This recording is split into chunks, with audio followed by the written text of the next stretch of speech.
AI ਹੁਣ ਇੱਕ ਇਕੱਲਾ ਚੈਟਬੋਟ ਜਾਂ ਇੱਕ ਐਪ ਨਹੀਂ ਬਣ ਕੇ ਰਹਿ ਗਿਆ। ਇਹ ਇੱਕ ਹੁਣ ਵੱਡੀ ਇਕਨੋਮਿਕ ਫੋਰਸ ਦੇ ਤੌਰ ਦੇ ਉੱਤੇ ਜਿਹੜਾ ਉਹ ਸਾਹਮਣੇ ਆ ਰਿਹਾ। ਥੋੜ੍ਹਾ ਇਹਨੂੰ ਐਕਸਪੈਂਡ ਕਰੋ ਗੱਲ। ਬਿਲਕੁਲ ਰਾਜਕਰਨ, ਆਪਾਂ ਉਹ ਦਿਨ ਗਏ ਜਦੋਂ ਨਵਾਂ ਚੈਟ GPT ਆਇਆ, ਤੁਸੀਂ ਸਵਾਲ ਪੁੱਛਦੇ ਅੱਗੋਂ ਤੁਹਾਨੂੰ ਜਵਾਬ ਮਿਲ ਜਾਂਦਾ ਸੀ, ਜਿੰਨੇ ਫਿਰ ਤੁਸੀਂ ਹੋਰ ਸਵਾਲ ਪੁੱਛਦੇ ਉਹਦਾ ਫੋਲੋ-ਅਪ ਜਵਾਬ ਮਿਲ ਜਾਂਦਾ ਸੀ। ਆਪਾਂ ਹੁਣ ਨੈਕਸਟ ਲੈਵਲ ਦੇ ਉੱਤੇ ਪਹੁੰਚ ਗਏ ਹਾਂ। ਜਿਹੜੇ ਆਪਣੇ ਪੁਰਾਣੇ ਟਾਕ ਸ਼ੋਅ ਸੁਣਦੇ ਆ ਸਾਡੇ ਸਰੋਤੇ ਤੇ ਵਿਊਅਰਸ, ਉਹਨਾਂ ਦੇ ਨਾਲ ਉਹ ਇਸ ਗੱਲ ਨੂੰ ਥੋੜ੍ਹੇ ਭਲੀ-ਭਾਂਤੀ ਜਾਣੂ ਹੋਣਗੇ ਕਿ ਆਪਾਂ ਗੱਲ ਕਰਦੇ ਸੀ ਵੀ ਪਹਿਲਾਂ ਗੱਲ ਮਸ਼ੀਨ ਲਰਨਿੰਗ ਤੋਂ ਫਿਰ AI ਵੱਲ ਹੈ ਨਾ ਤੁਰ ਪਈ, ਜਿਹੜੇ ਜਨਰੇਟਿਵ AI ਜਿੱਥੋਂ ਆਂਸਰ ਜਨਰੇਟ ਹੁੰਦੇ ਆ। ਉਹ ਤੋਂ ਬਾਅਦ ਹੁਣ ਗੱਲਬਾਤ ਜਿਹੜੀ ਉਹ ਏਜੰਟਿਕ AI। ਹੁਣ ਜਨਰੇਟਿਵ AI ਤੇ ਏਜੰਟਿਕ AI ਦੇ ਵਿੱਚ ਫਿਰ ਤੋਂ ਮੈਂ ਦੱਸ ਦੇਵਾਂ ਕਿ ਫ਼ਰਕ ਇਹ ਆ, ਜਨਰੇਟਿਵ AI ਹੁੰਦੀ ਕਿ ਜਿਹੜੇ ਆਂਸਰਸ ਨੂੰ ਬੇਸਡ ਔਨ ਇਨਫੋਰਮੇਸ਼ਨ ਜਨਰੇਟ ਕਰਦੀ ਹੈ। ਮਿਸਾਲ ਦੇ ਤੌਰ ਤੇ ਕਿਸੇ ਆਪਣੇ ਬੰਦਾ ਜੇ ਕੋਈ ਸਬਜੈਕਟ ਮੈਟਰ ਐਕਸਪਰਟ ਆ ਹਿਸਟਰੀ ਦੇ ਵਿੱਚ, ਤੁਸੀਂ ਉਹਨੂੰ ਕੋਈ ਸਵਾਲ ਪੁੱਛੋਗੇ ਹਿਸਟਰੀ ਦਾ, ਤੇ ਉਹਨੇ ਤੁਹਾਨੂੰ ਆਪਣੀ ਨੌਲੇਜ ਦੇ ਬੇਸ ਦੇ ਉੱਤੇ ਜਵਾਬ ਕੱਢ ਕੇ ਦੇਣਾ, ਜਨਰੇਟ ਕਰਕੇ ਦੇਣਾ। ਤੇ ਜਨਰੇਟਿਵ AI ਵੀ ਇਦਾਂ ਹੀ ਕਰਦੀ ਹੈ ਕਿ ਬੇਸਡ ਔਨ ਨੌਲੇਜ ਤੁਸੀਂ ਚੈਟਬੋਟ ਨੂੰ ਕੋਈ ਵੀ ਸਵਾਲ ਪੁੱਛਣਾ, ਐਗਜ਼ੈਕਟ ਸੇਮ ਜਵਾਬ ਨਹੀਂ ਦੇਣਾ, ਉਹਨੇ ਜਨਰੇਟ ਕਰਕੇ ਜਵਾਬ ਦੇਣਾ। ਉਹਨੂੰ ਜਨਰੇਟਿਵ AI ਕਹਿ ਦਿੰਦੇ ਆਪਾਂ ਨਾ ਮੋਟੇ ਤੌਰ ਦੇ ਉੱਤੇ। ਹੁਣ ਆਪਾਂ ਐਰਾ ਜਿਹੜਾ ਕਿ ਏਜੰਟਿਕ AI ਆ ਉਹਦੇ ਵੱਲ ਪਹਿਲਾਂ ਤਾਂ ਕਹਿੰਦੇ ਸੀ ਵੀ ਆਪਾਂ ਹੁਣ ਤੁਰ ਪਏ ਹਾਂ, ਹੁਣ ਬਿਲਕੁਲ ਉਹਦੇ ਵਿੱਚ ਅਸੀਂ ਬੈਠੇ ਹਾਂ। AI ਏਜੰਟ ਦੇ ਵਿੱਚ ਇਹ ਆ ਕਿ ਤੁਸੀਂ ਇਕੱਲਾ ਜਿਹੜਾ ਏਜੰਟ ਆ ਤੁਹਾਡਾ, ਹੈਲਪਰ ਆ, ਤੁਹਾਨੂੰ ਇੱਕ AI ਬੇਸਡ ਉਹ ਤੁਹਾਨੂੰ ਮਿਲਿਆ ਹੈ, ਜਿਹਦੇ ਕੋਲ ਪੂਰੀ ਐਕਸੈਸ ਆ ਤੁਹਾਡੇ ਟੂਲਸ ਦੀ, ਹੈ ਨਾ, ਤੁਹਾਡੇ ਅਕਾਊਂਟਾਂ ਦੀ, ਬੈਂਕ ਅਕਾਊਂਟ ਤੋਂ ਲੈ ਕੇ ਈਮੇਲ ਅਕਾਊਂਟਾਂ ਤੱਕ, ਤੁਹਾਡੇ ਵਰਕ ਫਲੋ ਦੀ, ਤੁਹਾਡੇ ਫੁੱਲ ਫਲੈਜ ਬਿਜ਼ਨਸ ਸਿਸਟਮ ਦੀ ਉਹਦੇ ਕੋਲ ਤੁਹਾਡੇ ਐਕਸੈਸ ਆ। ਤੇ ਉਹ ਬੇਸਡ ਔਨ ਜੋ ਤੁਸੀਂ ਉਹਨੂੰ ਇਨਫੋਰਮੇਸ਼ਨ ਉਹਨੂੰ ਚਾਹੀਦੀ ਆ, ਉਹ ਤੁਹਾਨੂੰ ਰਿਸਪੌਂਸ ਜਿਹੜਾ ਵਾ ਉਹ ਜਿਹੜਾ ਕੰਮ ਆ ਬੇਸਿਕਲੀ ਉਹ ਕਰਕੇ ਦਿੰਦਾ। ਇਕੱਲਾ ਰਿਸਪੌਂਸ ਨਹੀਂ, ਕੰਮ ਕਰਕੇ ਦਿੰਦਾ, ਹੈ ਨਾ। ਇਹਦੇ ਆਪਾਂ ਮਿਸਾਲ ਦੇ ਤੌਰ ਤੇ ਇਹ ਲੈ ਲੈਂਦੇ ਹਾਂ ਵੀ ਜਿਹੜੇ ਆਟੋਮੇਟਿਡ AI ਏਜੰਟਸ ਆ, ਹੈ ਨਾ, ਉਹਦੇ ਵਿੱਚ ਉਹ ਕਾਫੀ ਜਿਹੜੇ ਤੁਹਾਡੇ ਕੰਮ ਕਰ ਦਿੰਦੇ ਆ ਆਪਣੇ ਤੌਰ ਤੇ। ਤੁਸੀਂ ਹਰ ਇੱਕ ਚੀਜ਼ ਇੱਕ ਦੂਜੇ ਨਾਲ ਕਨੈਕਟਡ ਹੈ। ਮਿਸਾਲ ਦੇ ਤੌਰ ਤੁਸੀਂ ਇਹਨੂੰ ਨਾ ਰਾਜਕਨ ਏਦਾਂ ਥਿੰਕ ਕਰੀ ਜਿਹਨੂੰ ਆਪਾਂ ਸਿੰਪਲ ਸਿੱਧ ਪੱਧਰੀ ਭਾਸ਼ਾ ਦੇ ਵਿੱਚ ਲੈਣਾ ਹੋਏ ਤੇ। ਸੋ ਮਤਲਬ ਹਰਵਿੰਦਰ, ਇਹ ਫਿਰ ਇੱਕ ਸਲਾਹਕਾਰ ਦੇ ਤੌਰ ਦੇ ਉੱਤੇ ਹੋ ਗਿਆ, ਇੱਕ ਸਰਚ ਇੰਜਨ ਨਹੀਂ ਆ। ਕਿਉਂਕਿ ਆਈ ਥਿੰਕ ਲੋਕ ਜਿਹੜਾ ਇਹ AI ਆ ਉਸ ਨੂੰ ਐਜ਼ ਅ ਸਰਚ ਇੰਜਨ ਦੇ ਤੌਰ ਦੇ ਉੱਤੇ ਜ਼ਿਆਦਾ ਵਰਤ ਰਹੇ ਆ। ਉਹ ਤੋਂ ਕੰਮ ਕਿੱਦਾਂ ਲੈਣਾ, ਉਹ ਤੋਂ ਸਲਾਹ ਕਿੱਦਾਂ ਲੈਣੀ, ਆਪਣੇ ਕੰਮ ਦੇ ਵਿੱਚ ਨਿਖਾਰ ਕਿੱਦਾਂ ਲਿਆਉਣਾ, ਉਹ ਵਾਲੇ ਪ੍ਰੋਮਪਟ ਦੇ ਉੱਤੇ ਨਹੀਂ ਪਹੁੰਚ ਰਹੇ ਅਜੇ।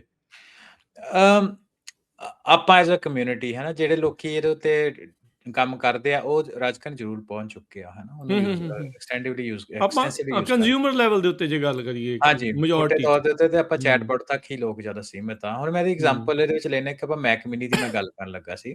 ਤੇ ਮੈਕ ਮਿਨੀ ਵੇਖੋ ਇਹ ਕਿ ਇੱਕ ਚੀਪ, ਕੰਪੈਰੇਟਿਵਲੀ ਚੀਪ ਹੈਗਾ ਸੋਲਿਊਸ਼ਨ, ਤੇ ਉਹਦੇ ਵਿੱਚ ਲੋਕਲ ਏਜੰਟਿਕ ਜਿਹੜੇ ਏਜੰਟਸ ਉਹਨਾਂ ਨੂੰ ਰਨ ਕਰਦੇ ਆ, ਰਾਈਟ। ਸੋ ਜਿਹੜੇ ਕੋਈ ਈਮੇਲ ਐਕਸੈਸ ਆ ਜਾਂ ਸਾਰੇ ਕੰਮ ਹੈਗੇ ਉਹਦੇ ਕੋਈ ਇਹ ਆ ਕਿ ਮੰਨ ਲਓ ਕਿ ਤੁਸੀਂ ਕੋਈ ਆਪਣਾ ਅਸਿਸਟੈਂਟ ਰੱਖਦੇ ਹੋ, ਹੈ ਨਾ, ਜੇ ਤੁਸੀਂ ਕੰਮ ਕਰਨ ਦੇ ਵਾਸਤੇ, ਜਿਹਨੇ ਤੁਹਾਡੀ ਮੀਟਿੰਗ ਸਕੈਜੂਲ ਕਰਨੀਆਂ, ਸਿੰਪਲ ਕੁਐਰੀ ਕਰਨੀ ਹੈ ਤੁਹਾਡੇ ਆਨਸਰਸ ਦੀ, ਰਾਈਟ।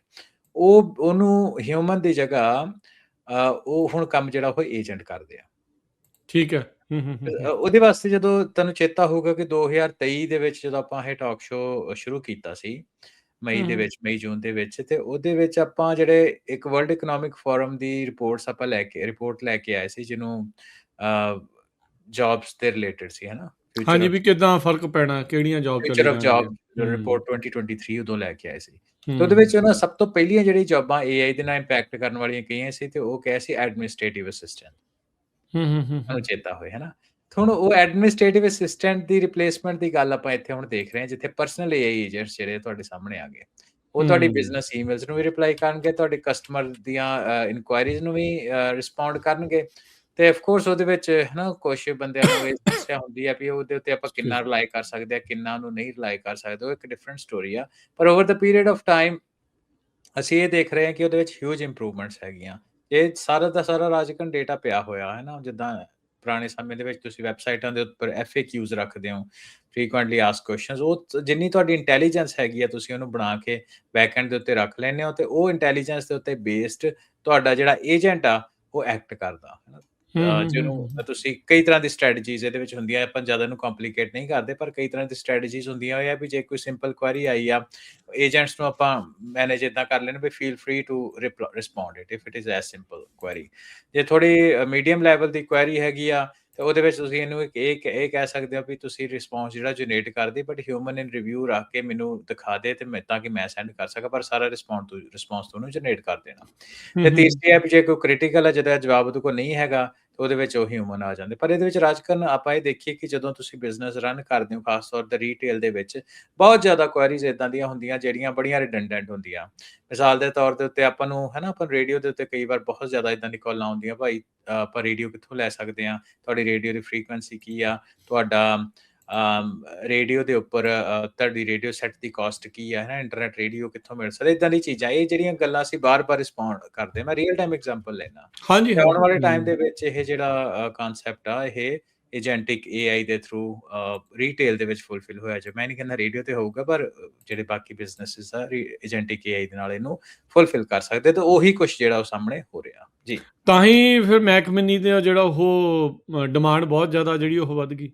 ਬਿਲਕੁਲ, ਕਿਉਂਕਿ ਮੈਕ ਮਿਨੀ ਇੱਕ ਨਾ ਬੜਾ ਵਧੀਆ ਹਾਰਡਵੇਅਰ ਆ ਇਨ ਟਰਮਸ ਕਿ ਕੰਪੈਰੀਟਿਵਲੀ ਚੀਪ ਆ। ਇੰਨਾ ਸਟਿਲ ਇੰਨਾ ਪਾਵਰਫੁਲ ਹੈਗਾ ਕਿ ਲੋਕਲੀ ਏਆਈ ਏਜੰਟ ਜਿਹੜਾ ਉਹਨੂੰ ਰਨ ਕਰ ਸਕੇ, ਤੇ ਇਹਦੇ ਮੈਂ ਕਨਫੀਗਰੇਸ਼ਨ ਦੇਖਦਾ ਸੀ, ਮੇਰੇ ਨੋਨ ਸੀ, ਉਹਨਾਂ ਨੂੰ ਚਾਹੀਦੀ ਸੀ ਠੀਕ ਮੈਕ ਹੈ। ਮਿਨੀ ਦੀ, ਤੇ ਉਹਦੇ 6 ਮਹੀਨੇ ਦੀ ਜਿਹੜੀ ਉਹ ਵੇਟ ਚੱਲਦੀ ਪਈ ਸੀ ਰਾਜਕਰਨ। ਸੋ ਹਾਂ, ਇਸ ਟਾਈਮ ਜਿਹੜਾ ਦੇ ਉੱਤੇ ਓਪਨ ਕਲੌ ਜਿਹੜਾ ਸੌਫਟਵੇਅਰ ਆ ਤੇ ਜਿਹੜਾ ਕਲਾਉਡ ਦਾ ਏਜੰਟ ਆ, ਉਹ ਲੋਕਾਂ ਨੇ ਉਹਨਾਂ ਨੇ ਬਿਜ਼ਨਸ ਬੜੇ ਚਲਾਤੇ। ਮੈਂ ਪੜ੍ਹ ਰਿਹਾ ਸੀ ਬਲੂਮਬਰਗ ਦੀ ਇੱਕ ਰਿਪੋਰਟ।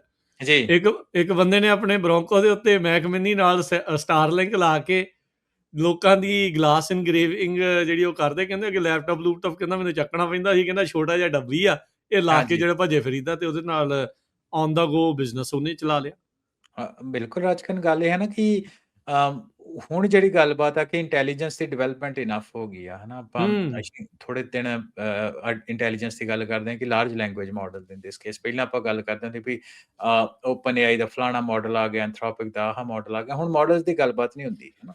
ਕਿਉਂਕਿ ਸਾਰੇ ਇੱਕੋ ਥਾਂ ਤੇ ਅਵੇਲੇਬਲ ਨੇ।